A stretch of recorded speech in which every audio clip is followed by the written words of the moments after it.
Chapter 13.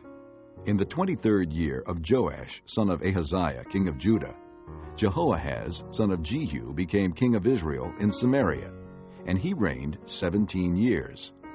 He did evil in the eyes of the Lord by following the sins of Jeroboam, son of Nebat, which he had caused Israel to commit, and he did not turn away from them. So the Lord's anger burned against Israel, and for a long time he kept them under the power of Hazael, king of Aram, and Ben-Hadad his son. Then Jehoahaz sought the Lord's favor, and the Lord listened to him, for he saw how severely the king of Aram was oppressing Israel. The Lord provided a deliverer for Israel, and they escaped from the power of Aram. So the Israelites lived in their own homes as they had before, but they did not turn away from the sins of the house of Jeroboam, which he had caused Israel to commit.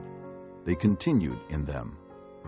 Also, the Asherah pole remained standing in Samaria. Nothing had been left of the army of Jehoahaz except 50 horsemen, 10 chariots, and 10,000 foot soldiers, for the king of Aram had destroyed the rest and made them like the dust at threshing time. As for the other events of the reign of Jehoahaz, all he did, and his achievements, are they not written in the book of the annals of the kings of Israel?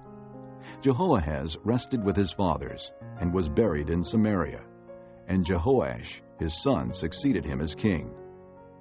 In the 37th year of Joash king of Judah, Jehoash son of Jehoahaz became king of Israel in Samaria, and he reigned 16 years.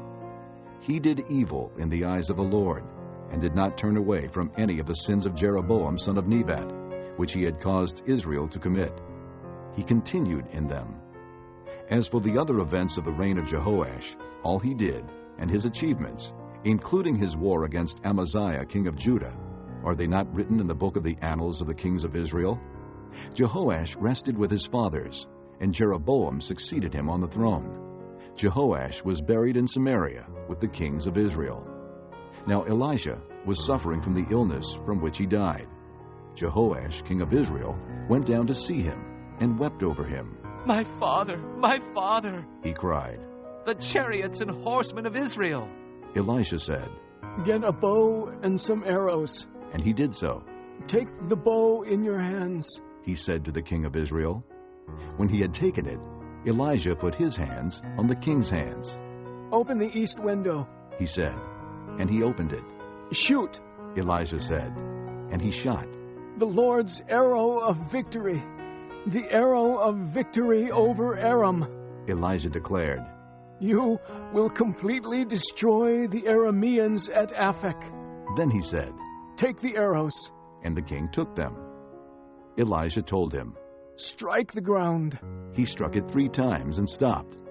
The man of God was angry with him and said, You should have struck the ground 5 or 6 times. Then you would have defeated Aram and completely destroyed it. But now you will defeat it only 3 times. Elijah died and was buried. Now Moabite raiders used to enter the country every spring. Once while some Israelites were burying a man, suddenly they saw a band of raiders. So they threw the man's body into Elijah's tomb. When the body touched Elijah's bones, the man came to life and stood up on his feet. Hazael, king of Aram, oppressed Israel throughout the reign of Jehoahaz. But the Lord was gracious to them, and had compassion and showed concern for them, because of his covenant with Abraham, Isaac, and Jacob. To this day, he has been unwilling to destroy them or banish them from his presence. Hazael, king of Aram, died, and Ben-Hadad his son succeeded him as king. Then Jehoash, son of Jehoahaz, recaptured from Ben-Hadad, son of Hazael, the towns he had taken in battle from his father Jehoahaz. 3 times Jehoash defeated him, and so he recovered the Israelite towns.